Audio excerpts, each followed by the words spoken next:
Here's a quick news break with yours truly. I'm the one and only. I go by the name of Mr. TALIAFERRO. Please make sure you're following your boy on Instagram. Continue to take care of that business. Is Mr. TALIAFERRO. The baby. Charlotte, North Carolina's own The Baby is back with a new album, ladies and gentlemen.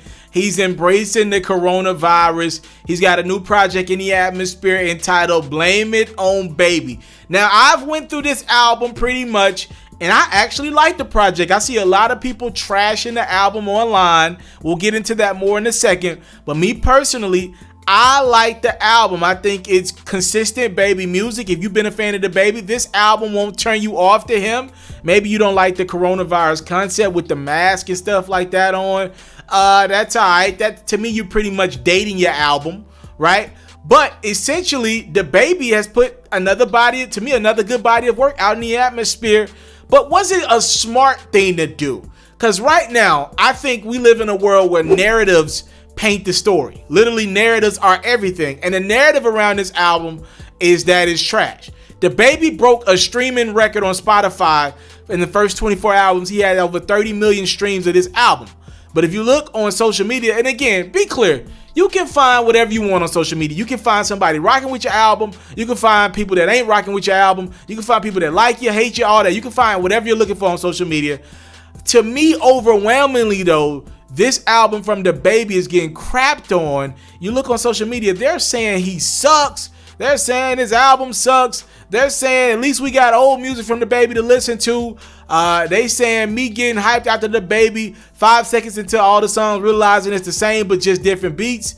They're saying his production sounds the same.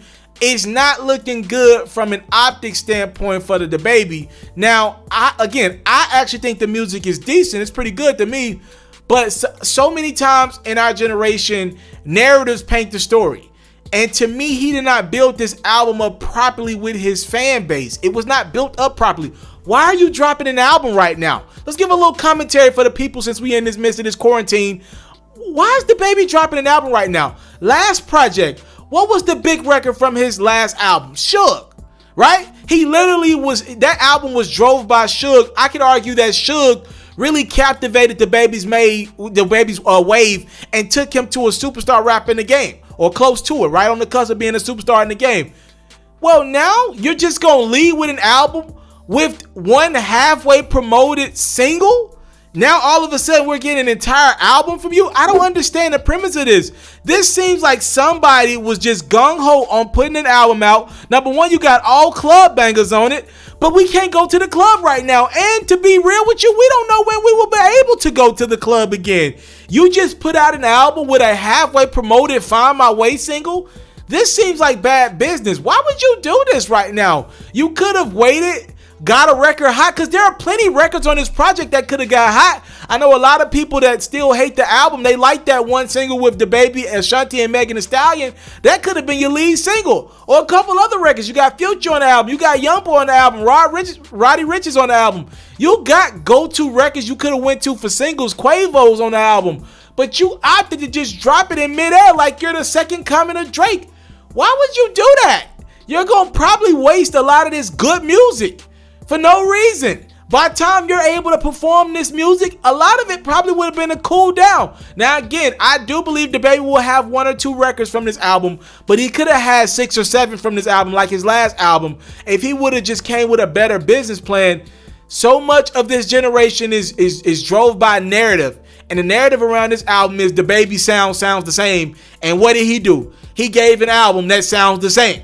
All right, again, I'm fine with the album. To me, it's still good music, but if I already got this narrative hanging over my head, I've been in the news for a lot of questionable stuff as of late, I'ma at least control that narrative with a big street record that you can't deny, a big club banger that you can't deny. I'ma get ahead of this narrative so the optics can look in my favor.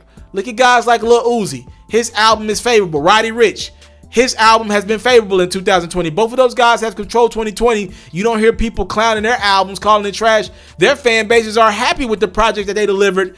I'm not sure if The Baby's fans or people who are somewhat fans of The Baby, are they happy with the timing of this album, because he didn't allow for the narrative to shift back in his favor. He didn't heat up. I still feel like an artist that's on his second year in the game in this light still needs to heat up before they just drop out of the sky. Y'all let me know, have you listened to the Baby's new album, Blame It on Baby? Let me know what you think about it in the comment box below. Are you rocking with it? Do you think it's trash like a lot of other people on social media? I think it's good music. I just think the timing of it is completely wrong and a bad business move. We can't go nowhere to listen to this music. It's club music. I came from nothing, but I want everything God has for me. I interview celebrities. I talk sports. I still represent the culture. I got the kids, they tuned in. We locked in right now, Mr. TALIAFERRO. Shout out to Mr. TALIAFERRO. You're watching Mr. TALIAFERRO TV. Mr. TALIAFERRO TV.